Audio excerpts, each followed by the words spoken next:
शेतकरी मित्रांनो नमस्कार. मी तुमचा मित्र सोमनाथ गुळवी. आपण काल प्लॉटला क्रिस्टल कंपनी ब्ल्यू कॉपर याची आळवणी घेतली आहे. ही आळवणी आपण दुसऱ्या ड्रिचिंग मध्ये आपण हे बुरशीनाशक घेतले आहे. याने आपल्या केळी बागेत करपा सिकटोका या रोगावर उत्तम नियंत्रण राहते. फक्त या बुरशीनाशक आपण काही घेतले नाही, आपण हे प्लेन मध्ये दिले आहे. कारण या बुरशीनाशकचे चांगले रिझल्ट आहेत आणि थंडीच्या दिवसात मित्रांनो एक चांगल्या पद्धतीने आपल्याला या बुरशीनाशकाचा रिझल्ट पाहायला भेटतो. तुम्हाला काय ऍड करायचे असेल तर आपण स्ट्रेप्टोसायक्लिन घेऊ शकता.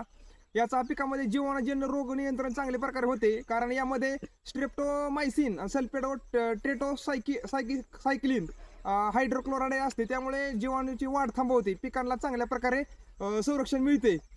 दुसरं मित्रांनो, ह्याच्या अतिरिक्त तुम्ही कुठलेच यामध्ये ऍड करू नका.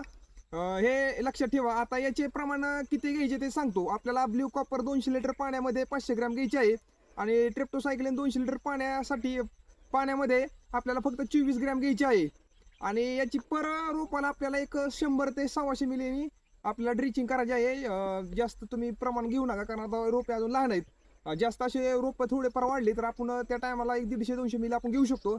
पण एक स्टार्टला 1-2 आळवणीच्या घ्यायच्या आधी आपल्याला 100 मिली ते 125 मिलीनीच घ्यायची आहे. मित्रांनो, एक चांगल्या पद्धतीने आपल्या प्लॉटची वाढ झाली आहे आणि आतापर्यंत 4000 रोपापैकी फक्त 2च रोप गेलेत. ती पण काही अडचणीमुळे ते रोप गेले तर कारण आपल्या शेतामध्ये जे जनावर असतात त्यांनी थोडे नुकसान झाल्यामुळे फक्त 2च रोप आपले गेले आहेत. आता पूर्ण प्लॉट एक चांगल्या पद्धतीने आपल्या प्लॉटची वाढ झाली आहे. त्यामुळे मित्रांनो, तुम्ही बघू शकता अशा पद्धतीने पोगा आपल्या बागेचा निघत आहे बघा, अशा पद्धतीने. त्यामुळे एक चांगल्या पद्धतीने आपल्या केळी बागेची वाढ होत आहे. सांगितल्याप्रमाणे मित्रांनो ड्रिचिंग करून घ्या आणि माहिती आवडली असेल तर लाईक, शेअर आणि सबस्क्राईब करून नक्की घ्या आपल्या चॅनलला. धन्यवाद मित्रांनो.